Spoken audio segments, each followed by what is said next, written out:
Sup everybody, hope all of y'all are doing undeniably fan-freaking-tastic out there. It is I, your Grand Poobah Booyah James SelfStandard, current reigning CMW champion. And folks, welcome to October.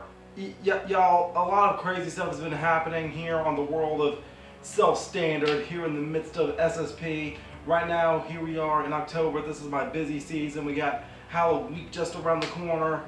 But y'all, I'm excited for tonight. Alright. I'm excited for tonight because I think the last Bad Blood was 2024? 20 years ago? Was there a Bad Blood in 2005? I don't remember.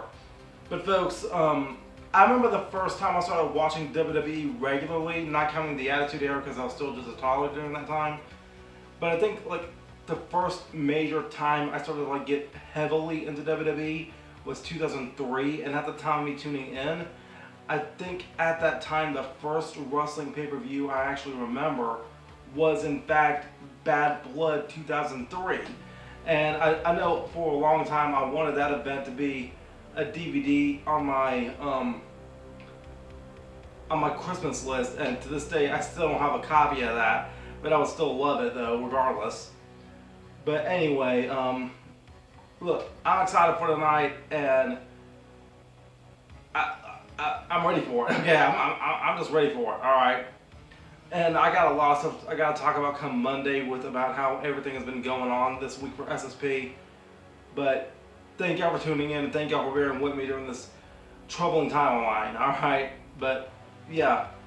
First match, we have a tag team match of the Bloodline, which I'm assuming is going to be Jacob Fatu and Solo Sikoa. They're taking on the team of the WWE Champion Cody Rhodes and the OTC, the original Tribal Chief, the only Tribal Chief, Roman Reigns. I don't know how Cody and Roman are going to end up working as a tag team, but I'm very curious to see how this might end up working, okay? But what is Roman gonna turn on Cody? Is Cody gonna turn on Roman? I doubt it. Who knows? This might be setting up for a Randy Orton heel turn. Maybe.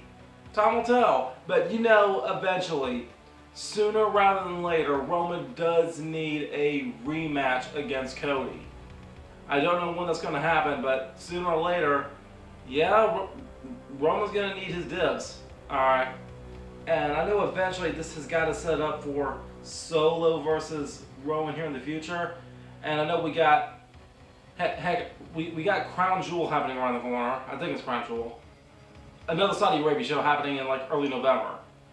But on top of that, I know we also got Survivor Series coming up too. So, with that in mind, I think that we may be on the verge of seeing Roman versus Solo one-on-one in Saudi Arabia. But then we may have a bloodline-based War Games match coming up at Survivor Series. That's just the way I'm seeing it. But none of that happens unless Cody Rhodes and Roman Reigns wins the night. Okay? I think it'll be a good idea for Cody and Roman to win this match. Yeah. Alright, next up, we have Damian Priest versus Finn Balor. I remember that match that they had back during the COVID era. It was Damian Priest versus Finn Balor. I think it was at In Your House. But, y'all, I'm ready to see the Judgment Day get their ever-loved tushies handed to them, especially Finn Balor. Okay, I'm giving this one. I'm giving this one to Damian Priest. This one's going to Damian Priest. I'm gonna give this one to him. All right. Speaking of Judgment Day, next up we have the Women's World Championship being defended by Liv Morgan, who takes on Rhea Ripley. But get this. Dominic Mysterio is going to be in a shark cage. Now, y'all, this past Monday on Raw, I heard something that I definitely need to take a look at. Is there really dirty Dominic toilet paper out there on the market? Is that true? Do you know how many heels could have sold a lot of merchandise just having their face sold on toilet paper. Yeah. I think that's what I want for Christmas. Dirty Dominic toilet paper. But then again, I don't think I want to feel that stash of his on my booty crease. Ugh. Just thinking about that gives me the heebie-jeebies. Dirty Dominic stash all up in my booty crease. Rubbing his dirty D all up into my crack. Ugh. Okay, this is too weird. Change the subject. Get back to the match. Ugh. Alright. Yo, I want to see Rhea Ripley win this match. I do. She should have won the championship back at SummerSlam. You know, I'm giving this one to Mommy. Mommy needs to get back on top. Because if Rhea Ripley and Damian Priest both lose this Judgment Day feud, then I don't see where either of them go from here. There was a lot of room to grow for this new Judgment Day, but I think them losing tonight could definitely set them on the track with somewhere else. Because I would definitely love to see the new Judgment Day take on the Wyatt Six. That would be insane. So I'm giving this one to Rhea Ripley. Alright, next up, the Women's Championship is being defended by Nia Jax, who takes on Bayley. Is this the only SmackDown match on the card? The way it's looking like? Yeah, kinda. But I can sense, I'm sensing some, I'm sensing some tension between Nia Jax and Miss Money in the Bank Tiffany Stratton. And I don't know how, but sooner or later, I think we might be on the verge of seeing a Tiffany Stratton babyface run. And if there's any woman detestable enough to make that happen, it's Nia Jax. Like, everybody knows that Nia Jax has a bad reputation in her own right. And I know Tiffany, she's just that girly diva that everybody will love to hate because she might be so annoying. It's TV time, all that kind of stuff. But I think Nia Jax is the perfect heel to make Tiffany good. So with that in mind, I'm going to give this one to Nia Jax. But I don't see Tiffany cashing in tonight. I think right now Tiffany might be... No, I think right now Nia Jax might be having a little bit of a PTSD. And I apologize if this little factoid is wrong. I got to Google it later. But wasn't the last time Nia Jax champion... Isn't that when Alexa Bliss cashed in? I think that's what happened. Don't quote me. I gotta I gotta fact check that later. The last time Nia Jax was champion before this reign, her first championship reign ended via Money in the Bank cash in. I gotta go back and take a look at that. I don't know if that's true or not. But, yeah, I'm going to give this one to Nia Jax, but I don't see Tiffany cashing in tonight. Alright, next up. It's time for the main event. This is the one I've been excited about. I have been looking forward to this one, and I saw it coming, and I've been excited about it, and I'm still hyped about it. Alright. Because tonight, we're going to be able to see Hell in a Cell! And this match is going to have CM Punk versus Drew McIntyre. Goodness gracious. I really hope that this is the final match in this big feud. They have been milking this feud off and on since before WrestleMania. And man, this has been one of the great rivalries. Like, this is amazing. This is freaking insane. This is freaking amazing. I'm loving this. But, y'all, like, I know lately everybody's been remembering the bad booking decisions of Vince McMahon and his idea to turn the Hell in a Cell red. And I know a lot of people that were used to the silver one, but, like, when I saw the Hell in a Cell lower this past Monday on Raw, I was thinking to myself, what, wait a minute, is the cell black now? Is it like kind of a dark gray, kind of like black color now? I think a black Hell in a Cell would kind of be a little bit too hard to see. I mean, I know you're trying to like make it look different than the regular steel cage, but still, when it comes to the steel cage, I would love to see the classic blue bar cage one day, but I know that's not happening.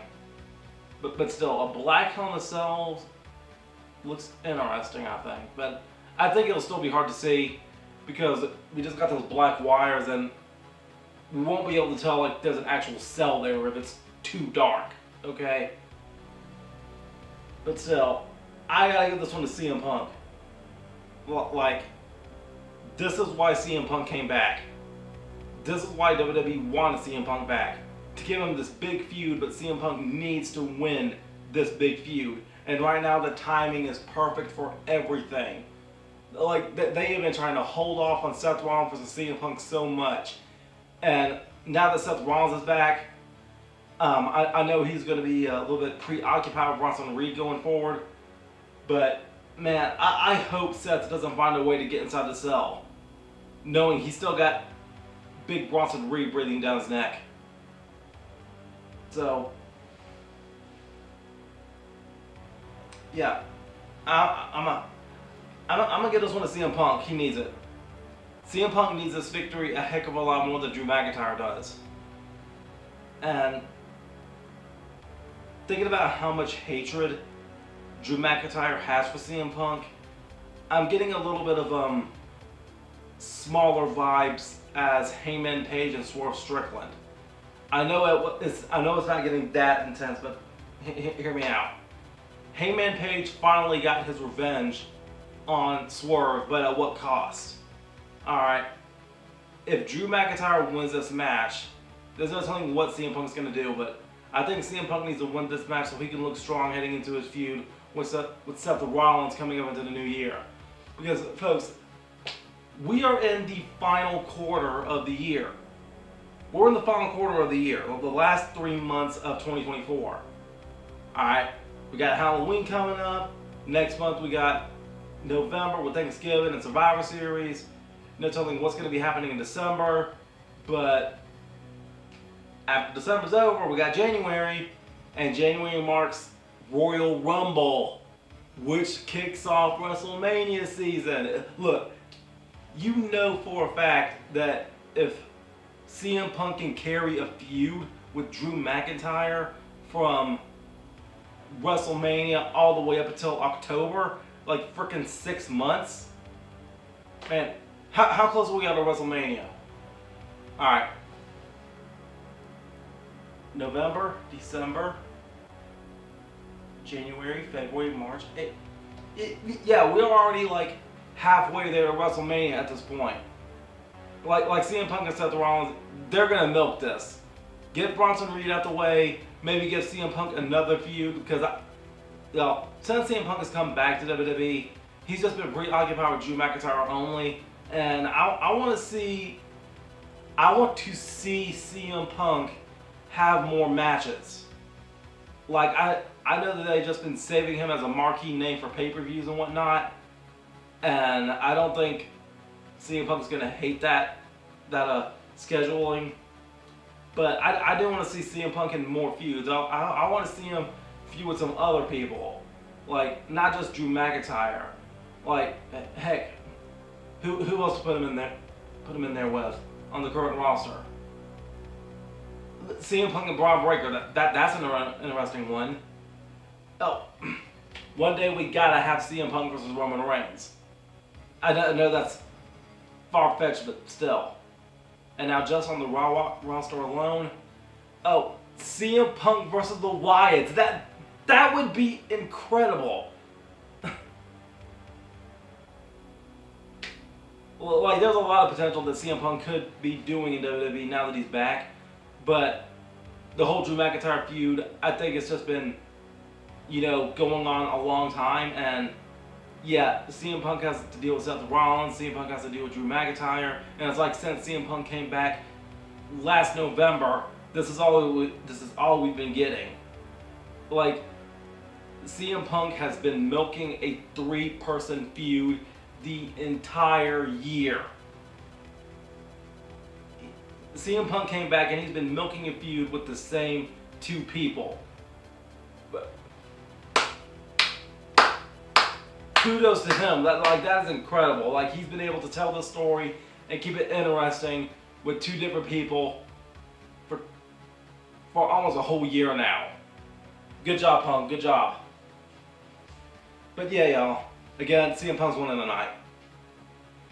But anyway, folks. Yeah, thank you all for tuning in. I really appreciate it.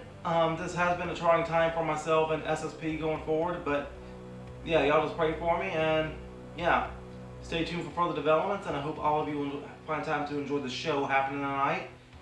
And yeah, till next time, make sure all of you remember to be outrageously optimistic year round.